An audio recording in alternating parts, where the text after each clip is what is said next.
उत्तराखंड में अंदर और बाहर की लड़ाई में जूझ रहे सीएम धामी को जोशीमठ आपदा के साथ अब कई मंचों पर एक साथ जूझना पड़ रहा है। ऐसा क्या हुआ कि भर्ती घोटाले और पेपर लीक मामले में बदनामी झेलने के बाद अब भी एजेंसियां सीएम के भरोसे को तोड़ रही हैं? क्या उत्तराखंड लोक सेवा आयोग ने भी सीएम धामी का भरोसा तोड़ दिया है? धामी ने जिस उम्मीद के साथ उत्तराखंड लोक सेवा आयोग की परीक्षा कराने के लिए जिम्मेदारियां सौंपी थी, पहली परीक्षा में ही वो जिम्मेदारी में फेल होता नजर आ रहा है।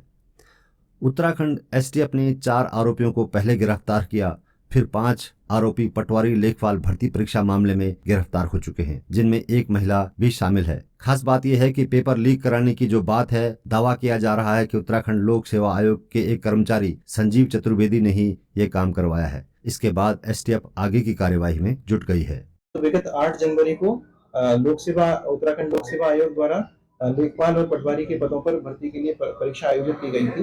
इसका प्रश्न पत्र कुछ अभ्यर्थियों को पूर्व में ही उपलब्ध कराया गया था।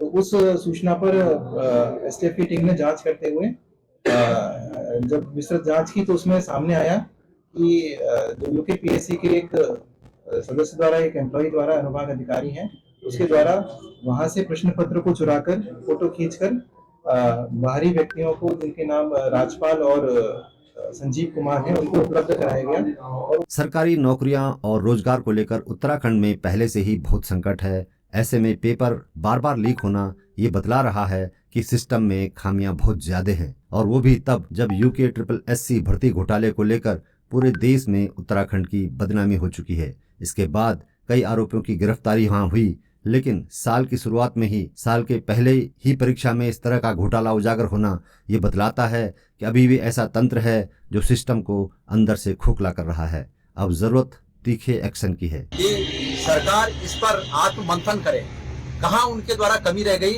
और इस अपराध को स्वीकार करे कि ये सरकार के द्वारा उपजा, सरकार के द्वारा पैदा किया गया अपराध है जो सरकार ने किया है, और इसकी सजा सरकार भुगते।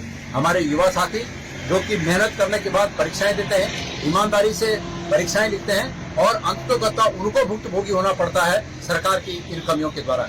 इसके लिए सरकार अपराधी है और सरकार इसके लिए क्षमा याचना करे, सरकार इसके लिए उचित बंदोबस्त करे, आत्ममंथन करे और सार्वजनिक रूप से माफी मांगे। उत्तराखंड लोक सेवा आयोग ने फुल प्रूफ एक्शन के साथ परीक्षा कराने का दावा किया था और खूब तारीफ भी पहले ही बटोरी थी।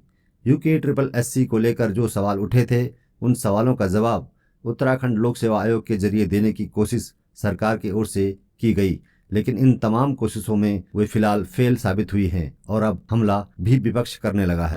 इसलिए मैं आपसे कहना चाहता हूं कि इस बीमारी को, इस भ्रष्टाचार को, इस भर्ती घोटाले के भ्रष्टाचार को खत्म करने के लिए जरूरी है कि उत्तराखंड की सब ये जो भर्तियां हैं, इनकी CBI जांच कराई जाए और जो दोषी हैं उन पर कड़ी से कड़ी सजा दी जाए, न कि दोषी 2 महीने में छूट कर आ जाए। लोक सेवा आयोग का पर्दाफाश हो चुका है। इससे पहले जो विधानसभा सत्र में हमने सबूत पेश किए हैं, मैं माननीय मुख्यमंत्री जी से निवेदन करता हूं कि उनके आधार पर लोक सेवा आयोग के पेपरों की, वहां की भर्ती प्रक्रिया की जांच होनी चाहिए और उनके खिलाफ कार्रवाई होनी चाहिए। उत्तराखंड में भर्ती परीक्षाओं को लेकर एसटीएफ ने एक्शन एक बार फिर जरूर लिया है। शुरुआत में ही 5 आरोपियों को गिरफ्तार भी किया है, लेकिन जिस तरीके से ये मसला उठा है, कांग्रेस इसे अब राजनीतिक तौर पर सरकार को घेरने की तैयारी जरूर करेगी और लोक सेवा आयोग के घेराव करने की बात भी कह रही है। लेकिन मसला असल में ये है कि अब तक भले ही एसटीएफ द्वारा गिरफ्तारियां हो चुकी हों, लेकिन जो साख का सवाल है, उस साख पर बट्टा जरूर लगा है। साल की शुरुआत में ही बट्टा लगा है, आगे क्या होगा इसका भगवान ही मालिक है।